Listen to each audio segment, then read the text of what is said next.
گھروں کے آنگن میں دودھ اور لسی بلونوں کی رڑک گونجنے لگتی ہے۔ بڑے بوڑھے اور بزرگ کھنکار کھنکار کر جوانوں کی مست نیند میں رخنا ڈالنے لگتے ہیں، اور پھر کچھ ہی دیر میں مشرق کی جانب سے ایک گلابی آگ فلک کو دہکانے لگتی ہے، جو دھیرے دھیرے سنہری آتش رنگت دھار لیتی ہے، اور یوں نہ جانے کتنے مرحلوں کے بعد سورج اپنا دمکتا مکھڑا دھیرے دھیرے سرکاتا ہوا گاؤں کی ایک روشن صبح کو مکمل کر دیتا ہے۔ اتنی خوبصورت صبح کے چشمدید گواہ یہ گاؤں والے تبھی تو اتنے اجلے چہروں اور پاک من کے مالک ہوتے ہیں۔ وہ صبح میری زندگی کی ان چند صبحوں میں سے ایک تھی جسے میں نے گھونٹ گھونٹ جیا تھا، بالکل اس گرم بھاپ اڑاتی چائے کے پیالے کی طرح جو اس وقت میرے ہاتھوں میں تھما تھا۔ میں نے آخری گھونٹ لیا ہی تھا کہ اندرونی پھاٹک کھلا اور اس میں لمبے قد کا ایک رعب دار شخص اپنے سراپے کو گرم خیز میں لپیٹے اندر سے برآمد ہوا۔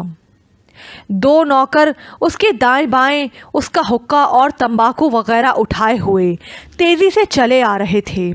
اس نے آتے ہی مجھے زور سے بھینچ کر گلے لگا لیا۔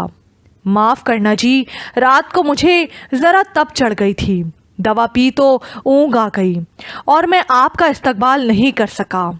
میرا نام کریم خان ہے، سلطان بابا نے آپ کے آنے کی خبر کر دی تھی، پر آپ تو بالکل نوجوان ہو جی۔ میں سمجھا تھا کہ سلطان بابا نے پہاڑی والی درگاہ کی خدمت کے لیے کسی بزرگ کو بھیجا ہوگا۔ اوہ، تو میری ڈیوٹی جبل پور میں لگائی گئی تھی۔ یہ تو مجھے اسی وقت سمجھ جانا چاہیے تھا جب سلطان بابا نے مجھے ٹکٹ دے کر جبل پور کے لیے روانہ ہونے کو کہا تھا، لیکن اتنی دور ملک کے اس دوسرے کونے میں بھیجنے کی کوئی خاص وجہ ہی ہوگی۔ صرف درگاہ کی خدمت ہی کرنی ہوتی تو سلطان بابا یہیں جبل پور کے آس پاس سے کسی خدمت گار کو ہی بھجوا دیتے۔ کریم خان نے مجھے بتایا کہ سلطان بابا سال 6 مہینے میں یہاں کا چکر ضرور لگاتے ہیں۔ گاؤں سے پرے پہاڑی کی چوٹی پر بنی درگاہ میں مدفون بزرگ بھی کریم خان کے آباء و اجداد سے ہی تعلق رکھتے تھے، جن کے بارے میں مشہور تھا کہ حضرت مجدد الف ثانی رحمۃ اللہ علیہ کے سپاہیوں میں شامل تھے اور دین کی خدمت کرتے ہوئے انہی سپاہیوں کے ساتھ شہید ہو گئے تھے۔ انہوں نے اس عظیم مقصد کے لیے اپنی جانیں جاں آفری کے سپرد کی تھیں۔ تب سے لے کر اب تک اس درگاہ پر جلتا دیا کبھی بجھنے نہیں دیا گیا تھا اور اسے ایک نور کے استارے کے طور پر لیا جاتا تھا جو اس دنیا میں ظلم اور کفر کے اندھیرے کو مٹانے کی نشانی کے طور پر روشن رکھا گیا تھا۔ کبھی کبھی سوچتا تھا کہ اللہ کے وہ سارے نیک بندے جو ایسی درگاہوں اور مقبروں میں مدفون ہیں، جنہوں نے خدا کی وحدت اور اس کے کلمے کی خاطر اپنی جان دی یا اپنی ساری زندگی لوگوں کو یہ سمجھانے میں بتا دی کہ اللہ ایک ہے اور کوئی اس کا شریک نہیں ہے، انہیں اپنے مزاروں پر شرک جیسی بدعات دیکھ کر کس قدر اذیت ہوتی ہوگی جب وہ یہ دیکھتے ہوں گے کہ لوگ انہیں وسیلہ بنا کر خدا سے مانگنے کے بجائے خود انہی سے آس لگائے بیٹھے ہوئے ہیں، تو ان کی روح کو کس قدر تکلیف ہوتی ہوگی۔ کریم خان صاحب نے بڑی محبت سے مجھے دوپہر کے کھانے تک حویلی میں ہی رکنے کی درخواست کی، اور پھر سحپیر کو جب بشیرہ اپنا تانگا حویلی کے بیرونی صحن میں لگا چکا تو وہ کپڑے کی چند پوٹلیاں سنبھالے مجھے تانگے پر سوار کرانے آ پہنچے۔ ان پوٹلیوں میں گڑ، چنے اور اخروٹ اور بادام اور ایسی ہی چند اور چیزیں تھیں جو خان صاحب بطور خاص میرے لیے لے کر آئے تھے۔ میں نے ان کے خلوص کو تکلف کا زنگ لگا کر داغدار کرنا مناسب نہیں سمجھا اور خوشی سے ساری پوٹلیاں تانگے کی پچھلی نشست پر رکھوا دیں۔ انہوں نے مجھے یہ بھی بتایا کہ درگاہ کے گودام میں ابھی مہینے بھر سے کچھ زیادہ کا ہی راشن پڑا ہوگا، پھر بھی اگر کسی بھی چیز کی ضرورت ہوئی تو میں بلا جھجک ان سے کہلوا دوں۔ بشیرہ ہر جمعرات کی شام کو دیے کا تیل بدلنے کے لیے درگاہ جاتا تھا اسی کو میرے اور خان صاحب کے درمیان پیغامبر کے فرائض سر انجام دینا تھے۔ بشیرے نے تانگا موڑا۔ ہم حویلی کا پھاٹک کراس کر کے نکلے ہی تھے کہ اچانک خان صاحب کو جیسے کوئی ضروری بات یاد آ گئی۔ وہ جلدی سے میری جانب بڑھے۔ ہاں عبداللہ بیٹا، ایک بات تو میں تمہیں بتانا ہی بھول گیا۔ آج کل درگاہ میں کوئی سائل آ کر ٹھہرا ہوا ہے، بڑا پریشان اور مجبور لگتا ہے، اپنی کسی منت کے پورے ہونے کی آس میں اپنا گھر بار اور آرام تیاگ کر اس ویرانے میں پڑا ہوا ہے۔ تمہیں کچھ دن تک اسے بھی اپنے ساتھ ہی رکھنا ہوگا۔ بہت پریشان ہے بیچارہ۔ آپ بے فکر رہیں، میری جانب سے اسے کوئی تکلیف نہیں پہنچے گی۔ بشیرے نے گھوڑے کی لگامیں ڈھیلی کر دیں اور کچھ ہی دیر میں تانگا گاؤں سے باہر جاتی اسی سڑک پر دوڑ رہا تھا جو بہت دور جا کر محبوب کی کمر کی طرح اچانک ہی خم کھا گئی تھی۔ سڑک کے ساتھ ساتھ ٹھنڈے اور صاف شفاف تازہ پانی کی ایک نالی بہہ رہی تھی، جس میں بہتے پانی کی گھنگروں جیسی سرگم اور تانگے کی ٹپ ٹاپ مل کر ایک مدھر سی موسیقی پیدا کر رہے تھے۔ ہماری زندگی میں باتیں تو ہمیشہ ہی بولتی ہیں، لیکن ایسا بہت کم ہوتا ہے کہ سناٹا ہم سے باتیں کرے۔ گاؤں کی نارنجی خزاں رسیدہ پتوں سے ڈھکی اس سڑک کے سناٹے اور اس کے کنارے دوڑتے پانی کے اس نالے کی ترنم نے بھی اس دن مجھ سے بہت سی باتیں کی۔ بشیرے کو جب سے پتہ چلا تھا کہ میں درگاہ کا نیا مجاور ہوں، تب سے اس کا انداز کافی عقیدت مندانہ سا ہو گیا تھا۔ حویلی میں ہی وہ کئی بار مجھ سے یہ درخواست کر چکا تھا کہ میں اس کے لیے اولاد نرینہ کی منت ضرور مانگوں، بدلے میں بیٹا ہونے پر وہ مجھے پورے 151 روپے اور گڑ کی پوری ایک بوری نظر کرے گا۔ میں نے اس سے کہا کہ 151 روپے میں وہ پورا بیٹا مانگ رہے ہو، کم از کم پورے 201 روپے کی منت تو ہونی چاہیے۔ بشیرے نے چونک کر پیچھے میری طرف پلٹ کر دیکھا اور پھر میری آنکھوں میں شرارت کی تحریر پڑھ کر وہ بھی زور سے ہنس پڑا۔ واہ جی خوش کر دیا آپ نے بشیرے کا۔ اب مجھے پورا یقین ہے کہ بشیرے کی دعا بھی ضرور پوری ہوگی۔ میں نے اس سے پوچھا کہ وہ اس یقین کے ساتھ خود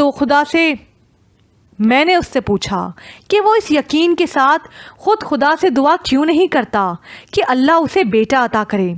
جواب میں اس نے جلدی سے کانوں کو ہاتھ لگائے، نا جی نا، بھلا یہ گناہگار بشیرہ اس قابل کدھر کہ خود اللہ میاں سے کچھ مانگ سکے۔ اور پھر بشیرے کا مانگا تو صرف مانگا ہوگا نا جناب، لیکن آپ لوگ تو اللہ جی سے ضد بھی کر سکتے ہو۔ یہ کام صرف مانگنے سے نہیں ہوتا جی، یہ تو ضد والا معاملہ ہے۔ صرف دعا سے ہی بیٹا ملنا ہوتا تو میری گھر والی پچھلے 7 سال سے سجدے میں نہ گری ہوتی۔ میں نے چونک کر بشیرے کی جانب دیکھا۔ اس سیدھے سادے سے دیہاتی نے دعا کا کتنا بڑا کلیہ بتا دیا تھا مجھے، لیکن کیا واقعی ہم اللہ سے ضد بھی کر سکتے تھے اور اپنی خواہشیں اور دعائیں ضد کر کے بھی اس سے منوا سکتے ہیں؟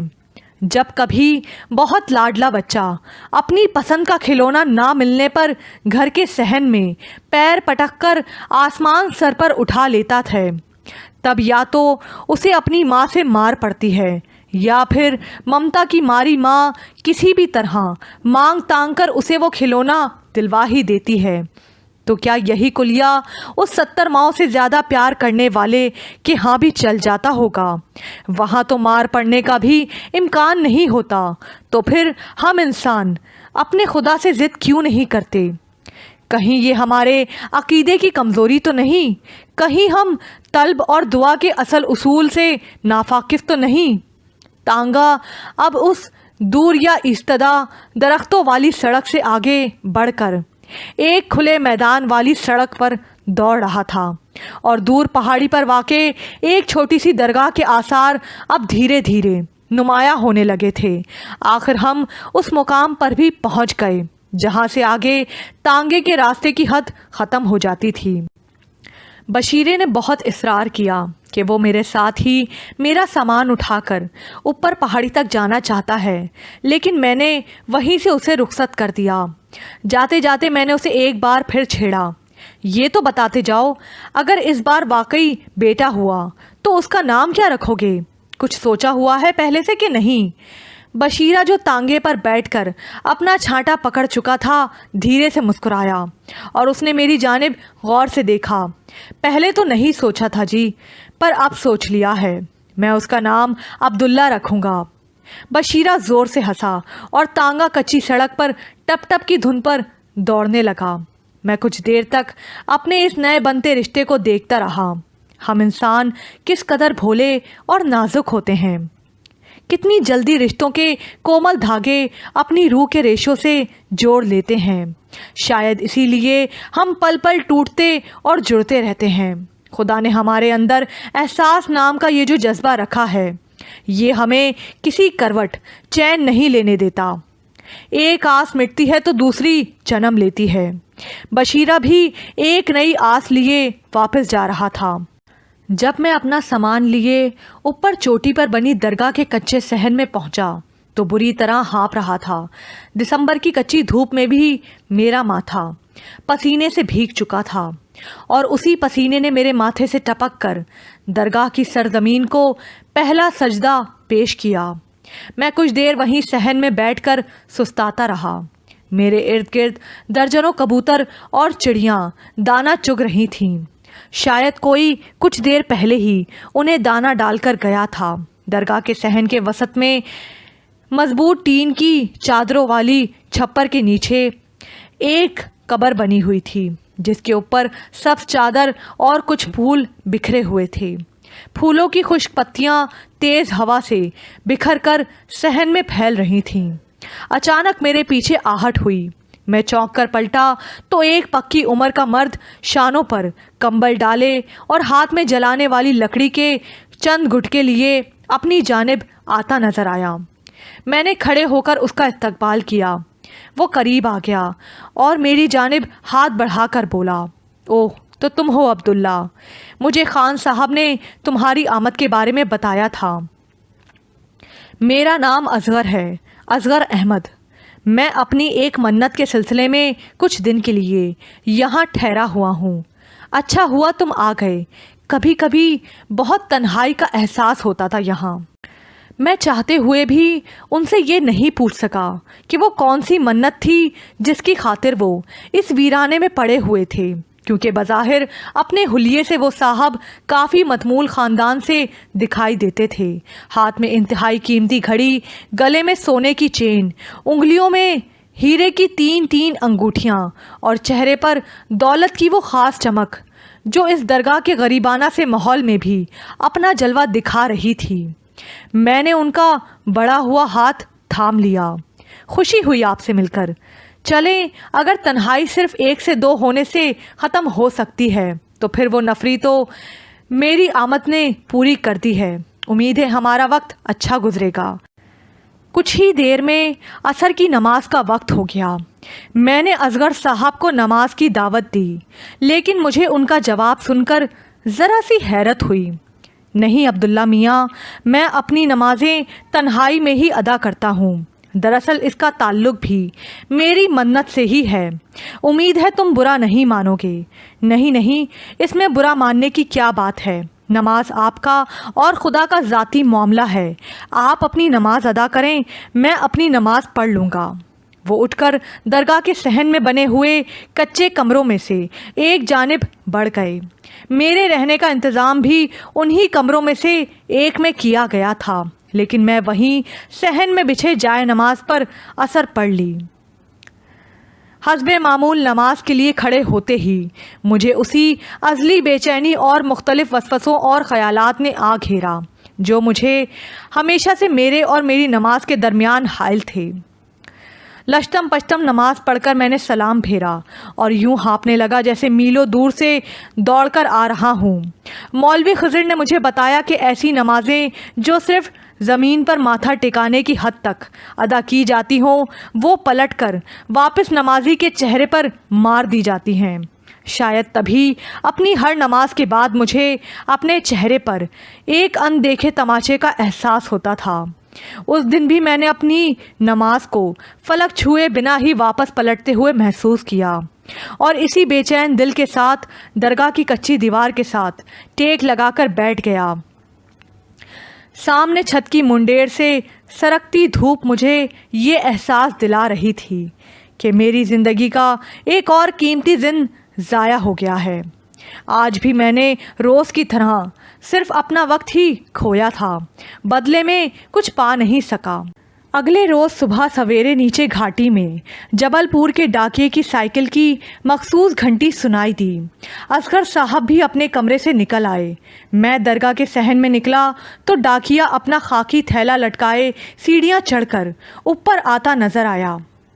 مجھے پہلا خیال یہی آیا کہ شاید اصغر صاحب کے لیے کوئی خط آیا ہوگا۔ ڈاکیا مجھے عبداللہ کے نام سے جانتا تھا، لیکن اس کی بات سن کر میں زور سے چونک پڑا۔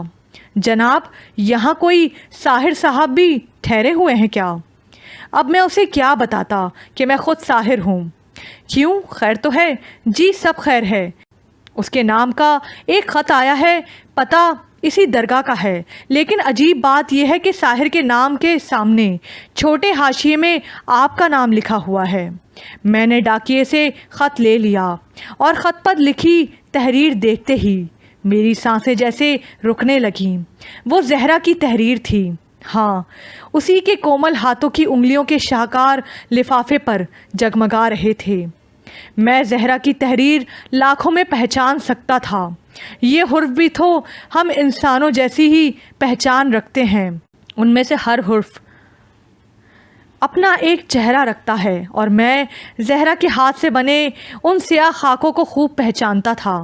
میں نے لرزتے ہاتھوں سے لفافہ کھولا اور میری نظر سفید کاغذ پر بکھرے ان موتیوں پر پھیلنے لگی۔ آداب۔ مجھے ہر پل یہ احساس کیوں ستاتا ہے کہ آپ کو اس راہ پر دھکیلنے کے بعد میں خود ہی بار بار آپ کی راہ کا کانٹا بن جاتی ہوں۔ میں اور اماں اس وقت کمال آباد میں ہیں۔ زندگی کی کروٹ کسی جانب سر ٹکانے نہیں دیتی۔ ابا کی طبیعت ٹھیک نہیں ہے۔ آپ کا پتہ پرانی درگاہ سے ملا۔ اس تحریر میں پوری بات کا احاطہ ممکن نہیں ہے۔ ہو سکے تو جلد از جلد کمال آباد میں نیچے دیے گئے پتے پر پہنچ جائیں۔ میں آپ کو پریشان نہیں کرنا چاہتی تھی، لیکن اماں کی ضد ہے کہ آپ کو ضرور خبر کر دی جائے۔ شاید وہ بھی میری طرح بالکل ٹوٹ گئی ہیں۔ یاد رہے کہ ہمارے پاس وقت بہت کم ہے۔ زہرا۔ خط کیا تھا؟ ایک معمہ تھا۔ اصغر صاحب غور سے میرے سامنے کھڑے میرے چہرے کے بدلتے تاثرات دیکھ رہے تھے۔ میں نے مختصر لفظوں میں انہیں بتایا کہ کوئی بہت خاص ہے جسے اس وقت میری ضرورت ہے۔ وہ خوش دلی سے مسکرا کر بولے کہ میاں، کچھ خاص لوگ ہی ہوتے ہیں جنہیں کسی ضرورت یا مصیبت میں پکارا جاتا ہے۔ تم بے فکر ہو کر وہاں سے ہو آؤ، یہاں کا دھیان رکھنے کے لیے میں موجود ہوں۔ کمال پور جنکشن جبل پور سے تقریباً 2 گھنٹے ٹرین کی مسافت پر تھا۔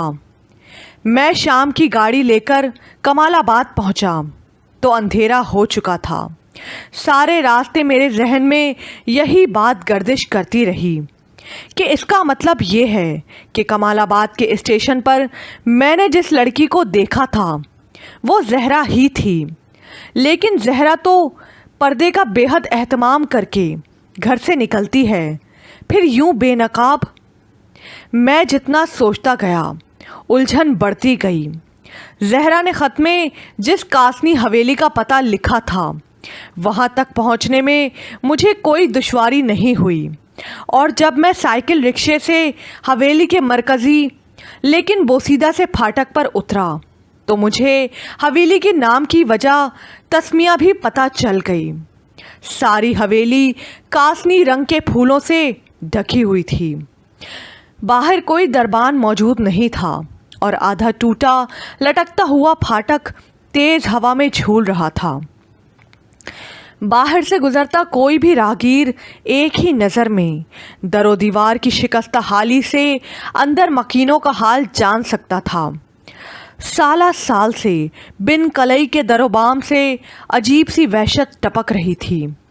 میں اس شش و پنج میں حویلی کے پھاٹک سے چند قدم اندر تو بڑھ آیا تھا، لیکن اب کاسنی پھولوں کی کیاریوں سے متصل روش پر کھڑا یہ سوچ رہا تھا کہ اندر والوں کو اپنے آنے کی خبر کیسے کی جائے۔ اچانک اندر کی جانب سے ایک آہٹ ہوئی، کسی عورت کے ہلکے سے کھنکارنے کی آواز سنائی دی۔ میں اسے دیکھ کر زور سے چونکا۔ یہ وہی عورت تھی جو اس دن ریلوے اسٹیشن پر مجھے زہرا کے ساتھ دکھائی دی تھی۔ میرے سلام کا جواب دینے کے بعد اس کا اگلا سوال میرے لیے ایک اور حیرت لے کر آیا، کیا تم عبداللہ ہو؟ جواب میں صرف اسبات میں ہی سر ہلا سکا۔ وہ مجھے اپنے پیچھے اندر آنے کا اشارہ کر کے پلٹ گئی۔ میں نیم اندھیری سنسان اور شکستہ سی راہداریوں میں سے ہوتے ہوئے اس کے پیچھے پیچھے چل پڑا۔ حویلی اگرچہ کھنڈر ہو چکی تھی، لیکن اس کے آثار اب بھی اس کے گزشتہ مکینوں کی شان و شوکت کا پتہ دیتے تھے۔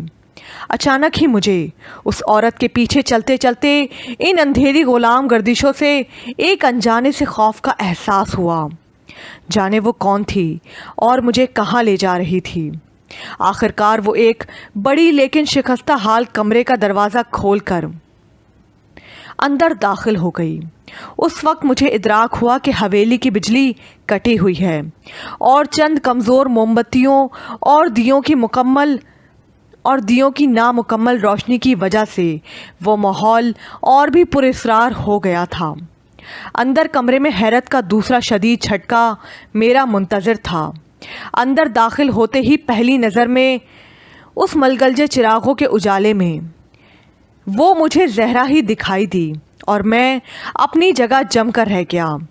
قریب تھا کہ میں اسے زہرا کے نام سے ہی پکار لیتا، لیکن اس نے بوکھلائے ہوئے انداز میں مجھے سلام کیا۔ تب میں ٹھٹک کر رہ گیا۔ وہ آواز زہرا کی نہیں تھی۔ ہاں، وہ زہرا نہیں تھی، اور قریب سے دیکھنے پر اس کی زہرا سے اچھی خاصی مشابہت کے باوجود چند واضح فرق محسوس کیے جا سکتے تھے۔ اس کا چہرہ ڈھکا ہوا نہیں تھا اور وہ قدمیں زہرا سے کچھ کم تھی، اور اس کی آنکھیں بھی گہری کالی کے بجائے نیلگون سی تھیں، اور شاید نیند یا خوراک کی کمی کی وجہ سے آنکھوں کے گرد ہلکے سے پڑے ہوئے تھے۔ میں نے بھی ہڑبڑا کر اسے جواب دیا، وعلیکم السلام۔ وہ لڑکی کمرے سے نکل گئی۔ عورت بولی، یہ میری بیٹی ہے زریاب۔ یہ نام اس کے والد کو بہت پسند تھا، انہوں نے بڑے چاؤ سے رکھا تھا۔ میں نے کچھ نہ سمجھتے ہوئے اس عورت کی جانب دیکھا۔ دراصل مجھے زہرا مقبول نے یہاں آنے کے لیے، اس نے میری بات درمیان میں ہی کاٹ دی۔ ہاں، میں جانتی ہوں، زریاب کا پورا نام زریاب مقبول ہے، وہ زہرا کی سوتیلی بہن ہے۔ یہ تیسرا جھٹکا اس قدر شدید تھا کہ میں اپنی جگہ سے کھڑا ہو گیا۔ جی، یہ آپ کیا کہہ رہی ہیں؟ ہاں، میں حاجی مقبول حسین کی پہلی لیکن متعلقہ بیوی ہوں۔ مجھے طلاق دینے کے بعد ہی انہوں نے زہرا کی ماں سے شادی کی تھی۔ تمہاری آمد کی اطلاع مجھے زہرا نے ہی کی تھی۔ میں نے بے چینی سے ادھر ادھر نظر دوڑائی، لیکن زہرا کہاں ہے؟ تم نے آنے میں کچھ دیر کر دی۔ وہ لوگ ابھی آدھا گھنٹہ پہلے اپنے شہر کی گاڑی پکڑنے کے لیے نکل چکے ہیں۔ تمہارے لیے زہرا نے یہ لفافہ دیا ہے۔ زہرا مقبول صاحب کی طبیعت کچھ ٹھیک نہیں ہے۔ دراصل مقبول صاحب کی طبیعت کچھ ٹھیک نہیں ہے، انہیں دل کا دورہ پڑا ہے۔ بس خدا اپنا رحم کرے، میرے اندر جیسے بجلیاں سی بھر گئیں۔ اگر وہ لوگ صرف آدھا گھنٹہ قبل یہاں سے نکلے ہیں تو شاید میں انہیں ریلوے اسٹیشن پر آخری لمحات میں مل پاؤں گا۔ مجھ سے ایک پل بھی مزید وہاں نہیں ٹھہرا گیا۔ وہ مجھے روکتی ہی رہ گئیں کہ میں کم از کم ایک پیالی چائے تو پیتا جاؤں، لیکن میں ان سے دوبارہ آنے کا کہہ کر تیزی سے باہر کسی سواری کی تلاش میں لپکا۔ میں نے ٹرین کی پہلی سیٹی کی آواز اس وقت سنی جب میں اپنی دوکھنی جیسی پھولتی سانس کے ساتھ دوڑتے ہوئے پلیٹ فارم کے مرکزی دروازے سے اسٹیشن کے اندر داخل ہوا۔ میں نہیں جانتا کہ انسانی نظر ایک پل میں کتنے مناظر اپنی بصارت میں سمیٹ سکتی ہے، لیکن اس ایک لمحے میں میری آنکھوں نے پوری گاڑی کا یوں جائزہ لیا جیسے میری بصارتیں ہزاروں گنا بڑھ گئی ہوں۔ لیکن وہ کہاں تھی جسے نہارے بنا میری دو آنکھوں کا یہ نور بس اس نعمت کا ایک ضیاء ہی تو تھا۔ گاڑی نے دوسری سیٹی بجائی اور میری حالت اس وحشی کی طرح ہونے لگی جو اپنے جنوں میں قفس کی سنگلاخ دیواروں سے سر ٹکرانے کے لیے اپنی زنجیریں توڑوانے کی کوشش کرتا ہے۔ جانے پل بھر میں ہی کیوں مجھے وہ گاڑی ٹین اور لوہے کا جوڑ نہیں بلکہ ایک عفریت نظر آنے لگی جو کچھ ہی پل میں میری آخری سانس بھی مجھ سے چھین کر لے جائے گا۔ میں نے دیوانوں کی طرح ایک سمت قدم بڑھائے۔ ٹرین کو پہلا جھٹکا لگا۔ جب تک میں خود اپنی مرضی سے زہرا سے دور تھا تب تک میرے دل کو ایک انجانی سی ڈھارس تھی کہ وہ دور ہی سہی پر قریب ہے، لیکن آج جب وہ میرے وجود کے اتنے نزدیک ہو کر بھی میری آنکھوں سے اوجھل تھی تو مجھے یوں محسوس ہو رہا تھا جیسے کوئی کسی کن چھری سے میرا سینہ چیر کر اسے میرے دل میں پیوست کرنے کی کوشش کر رہا ہو۔ میرا سارا صبر، تمام چین و قرار ایک پل میں ہی لٹ گیا تھا۔ یہ جلاد دل بھی ہم معصوم انسانوں کے ساتھ کیسے کیسے کھیل کھیلتا ہے۔ مجھے یوں لگ رہا تھا کہ میں چند گھڑیوں میں ہی وہی پرانا ساحر بن گیا ہوں جو ساحلی درگاہ پر ایک کار ریس جیتنے کے بعد چند لمحوں بعد ہی زہرا کی پہلی نظر کا شکار ہو کر وہیں اپنا سب کچھ ہار گیا تھا۔ اچانک میرے ذہن میں ایک کوندہ سا لپکا، ایئر کنڈیشنڈ سلیپر۔ ہاں، اس نازک اندام کو تو وہیں ہونا چاہیے۔ میں تیزی سے پلٹا۔ گاڑی نے دھیرے دھیرے سرکنا شروع کر دیا۔ سامنے ہی اے سی والی بوگی تھی۔ دفتن میری سماعتوں کو دھوکا سا ہوا۔ ساحر! یہ تو وہی روح میں اتر جانے والی آواز تھی۔ میں تڑپ کر پلٹا۔ ہاں، وہ زہرا کی ہی آواز تھی۔ اے سی سلیپر بوگی کی ایک آدھ کھلی کھڑکی سے میری سدا گردش میں رہنے والی تقدیر کا واحد روشن ستارہ جھلک رہا تھا۔ میں اپنی جگہ منجمد ہو گیا۔ اس کا ڈبہ چیونٹی کی رفتار سے میری نظروں کے سامنے سے گزرا۔ وہ بے چینی سے پھر بولی، ساحر، گاڑی چھوٹ رہی ہے۔ مجھے ایک جھٹکا سا لگا۔ اس کی بوگی مجھ سے چند قدم آگے بڑھ چکی تھی۔ میں کھڑکی سے جھانکتی زہرا کی جانب لپکا۔ ٹرین کی رفتار تیز ہو رہی تھی۔ میں نے کچھ بولنے کی کوشش کی لیکن میرے حلق سے آواز نہیں نکل پائی۔ میرے شکستہ قدم لڑکھڑا رہے تھے۔ میری پلکیں بھیگنے لگیں۔ وہ تڑپ کر بولی، خود کو سنبھالیں ساحر، میں نے سب کچھ خط میں لکھ دیا ہے، پڑھ لیجئے گا اور اپنا خیال رکھیے گا۔ گاڑی نے مزید رفتار پکڑ لی۔ میری نظر زہرا کی نگاہ میں گڑ کر رہ گئی تھی۔ میری بصارت کے لیے دیگر ہر منظر جیسے دھندلا سا گیا تھا۔ وہ ٹرین، پلیٹ فارم، سیٹی بجاتا ٹی ٹی، وہاں پھرتے دیگر لوگ، وینڈنگ کنٹریکٹر، سارے کلی، قہر میں لپٹی شام، گیس کے ہنڈولوں کی ملگلجی پیلی روشنی کے دائروں میں ڈوبا وہ اسٹیشن، سب کچھ پل بھر کے لیے اوجھل سا ہو گیا۔ صرف میں اور وہ رہ گئے۔ میری آنکھ سے ایک آنسو ٹپکا۔ میرے گھائل قدم کسی چیز میں الجھ کر لڑکھڑائے اور میں گرتے گرتے بچا۔ زہرا نے بے قرار ہو کر بے اختیار اپنا ہاتھ یوں بڑھایا۔ جیسے مجھے گرنے سے بچانا چاہتی ہو، لیکن لوہے کی پٹری سے جڑے فاصلے تیزی سے اسے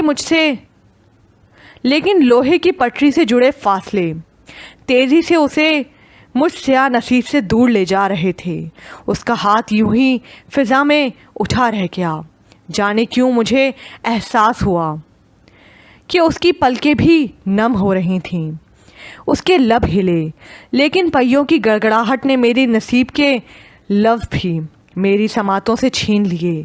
جانے اس نے کیا کہا تھا؟ شاید الوداع۔ لب تو میرے بھی ہلے تھے، لیکن اپنے حرف تو میں خود بھی نہیں سن سکا، تو بھلا اس ناز خرامہ کو کیا سنائی دیتے؟ کچھ ہی پل میں ہمارے درمیان وہی زمینی فاصلے حائل ہو گئے جو ہمیشہ سے اس نصیب جلی محبت کا مقدر ہوتے ہیں۔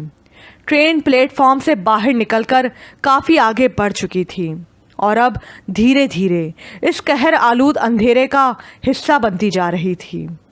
تیزی سے دوڑتی گاڑی کی جانب سے میری طرف بڑھتے سرد ہوا کے ایک آوارہ جھونکے نے میرے گالوں تک